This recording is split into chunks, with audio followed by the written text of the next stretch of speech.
देखिए, वो ब्लॉकेज को अगर लेंगे माइक्रोस्कोप के नीचे डालेंगे तो उसमें आपको कैल्शियम मिलेगा, पोटेशियम मिलेगा, कोलेस्ट्रॉल मिलेगा, तो अलग-अलग तरह के मिनरल्स मिलेंगे। तो मतलब जी। वो उसमें वही सारे न्यूट्रिएंट मिलेंगे जो न्यूट्रिएंट आपकी बॉडी को अदरवाइज़ ज़रूरत है। बोलने का मतलब है कोई भी ऐसी खराब चीज़ नहीं मिलेगी लेकिन अनयूटिलाइज़्ड चीज़ें मिलेंगी उसमें। प्रोटीन जी, मिलेगा जी। उसमें, थोड़ा बहुत फैट मिलेगा उसमें। तो ये सारी चीज़ों हुँ। का एक कॉम्बिनेशन है।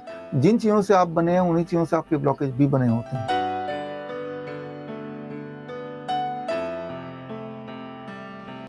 Animal food number 1 anything which comes out of animal कोई भी चीज़ जो जानवरों से निकल के आ रही है उसे आप अवॉइड कीजिए।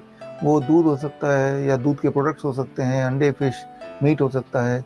देखिए एक सिंपल बात समझिए आपको सारा खेल समझ आ जाएगा। सिंपल बात ये है कि भगवान ने कोलेस्ट्रॉल बनाने की शक्ति सिर्फ़ एनिमल को दी है। हम भी एनिमल हैं तो हमारा बॉडी भी कोलेस्ट्रॉल बनाता है। प्लांट्स को भगवान ने शक्ति दी नहीं है तो प्लांट्स में कोलेस्ट्रॉल होता नहीं है। जिन भी एनिमल में एनिमल फूड जो लोग लेते हैं वेजिटेरियन लोग तो डेयरी प्रोडक्ट लेते हैं तो वो भी एनिमल फूड ले रहे हैं एक तरह से। तो एनिमल फूड जब आप लेते हैं, चाहे वो डेयरी प्रोडक्ट ही क्यों ना हो, आप कोलेस्ट्रॉल खाते हैं और कोलेस्ट्रॉल जब खाते हैं that makes the excess cholesterol. आपका बॉडी कभी भी एक्सेस कोलेस्ट्रॉल नहीं बनाता, लेकिन आपके बॉडी ने उतना ही बनाया जितना बॉडी को आवश्यक है। आफ्टर ऑल बॉडी के हर सेल का जो आउटर लेयर है वो कोलेस्ट्रॉल का ही बनता है। कोलेस्ट्रॉल तो एक अच्छा मॉलिक्यूल है। लेकिन जो आपने अलग से खा लिया दैट बिकम्स एन एक्सेस और वो जो अधिक खा लिया वो फिर बॉडी ना तो इस्तेमाल कर पा रही है ना उसको उठा के बाहर फेंक पा रही है। तो बॉडी क्या करती है उसको फिर कहीं कहीं छुपाने लगती है and mostly in the blood vessel. और वो जो भी ब्लड वेसल में छुपाती है if that blood vessel is near to the kidney it will cause kidney disease. If it is near to the heart it will cause heart disease. So इस तरह से कैटेगराइज होता है कि आप हार्ट पेशेंट हैं या किडनी पेशेंट्स हैं। तो सबसे ज़्यादा खतरनाक है एनिमल फूड। उसको छोड़ दीजिए, आपकी हार्ट डिजीज़ होगी नहीं और अगर है तो आप देखेंगे आपका बीपी कम होता जाएगा, कोलेस्ट्रॉल कम होता जाएगा और आपके एंजाइना कम होता जाएगा, आपके जो मोटापा है वो कम होता जाएगा, एक्सेस फैट है कम होता जाएगा। अपने आप में वो सारे बदलाव आएँगे।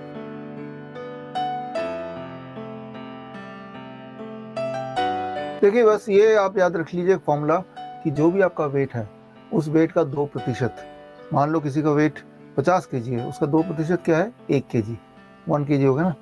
जो भी आपका वेट है उसका 2% जितना भी होता है, उतनी क्वांटिटी रोज़ फ्रूट्स एंड रॉ वेजिटेबल आपको खाना ही है।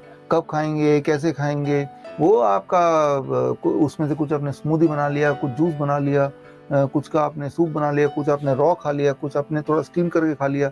हद से हद स्टीम अदरवाइज़ रॉ ही सही है, राइट? तो इस तरह से अगर आपने देख लिया कि रोज़ मेरे बॉडी वेट का 2% जो है total fruits and vegetable 1% fruit, 1% raw और स्टीम्ड वेजिटेबल खा लिया, तो that becomes your medicine for heart.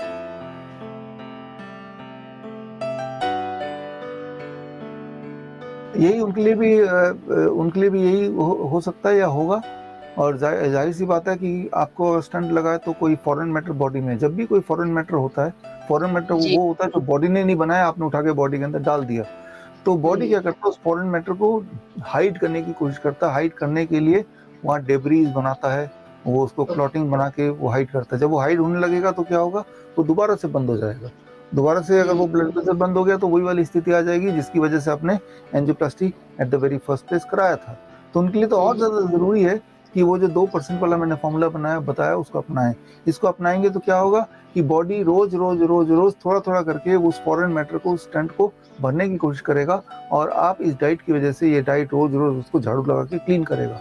तो इफेक्टिवली वो जो स्टंट है वो क्लीन रहेगा, तो वो जो उसके ऊपर फर्दर कोई ब्लॉकेज नहीं बन पाएगा। अदरवाइज़ एवरेज 2.5 से 6 साल के अंदर लोगों के स्टंट दोबारा बंद हो जाते हैं और दोबारा से अब बाईपास ये सब कराना पड़ता है। तो मतलब एक विशियस साइकिल सा हो जाता है।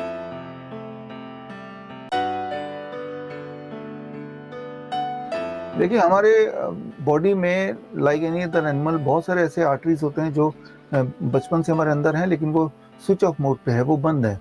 और जिस तरह से आपकी गाड़ी में स्टेपनी है, वो बिल्कुल टायर बिल्कुल ठीक-ठाक है लेकिन वो अभी आपने उसको ऐसे ही रख दिया है ताकि किसी दिन पंचर हो जाए तो स्टेपनी का इस्तेमाल करें। तो बॉडी में भी हमारे बहुत सारे इस तरह के आर्टरीज होते हैं जिसको बोलते हैं कोलैटरल आर्टरीज। तो वो हुँ, आर्टरीज हुँ। अगर खुल जाए या कई बार अपना बॉडी उसको खोल देता है जब उसको बॉडी को ज़रूरत महसूस होती है। खास तौर पे जब कोई एक आर्टरी ब्लॉकेज होती है, तब दूसरा आर्टरी बॉडी अपने आप खोल देता है। ये ऑटोमेटिक प्रोसेस है, लेकिन कुछ लोगों के केस में ऑटोमेटिक प्रोसेस स्विच ऑफ हो जाता है और जब स्विच ऑफ हो जाता है, तो जब एक आर्टरी बंद होती है तो उसको फिर एंजाइना होता है, हार्ट अटैक आ जाता है, मर जाता है वो इंसान। लेकिन नॉर्मल केसेस में हो सकता है कि इस वक्त आपके भी या जो लोग मुझे सुन रहे हैं उनका भी कोई ना कोई आर्टरी ब्लॉक हो गया हो, लेकिन आपको पता भी ना चला हो, क्योंकि आपके बॉडी ने वो कोलेटरल आर्टरी खोल दिया और ब्लड फ्लो ठीक है, तो आपको पता भी नहीं चला। ये बॉडी का ऑटोमेटिक प्रोसेस है। ये ऑटोमेटिक प्रोसेस को इनिशिएट रखने के लिए वो जो 2% का फॉर्मूला मैंने बताया वो करेंगे तो ये इनिशिएट रहेगा।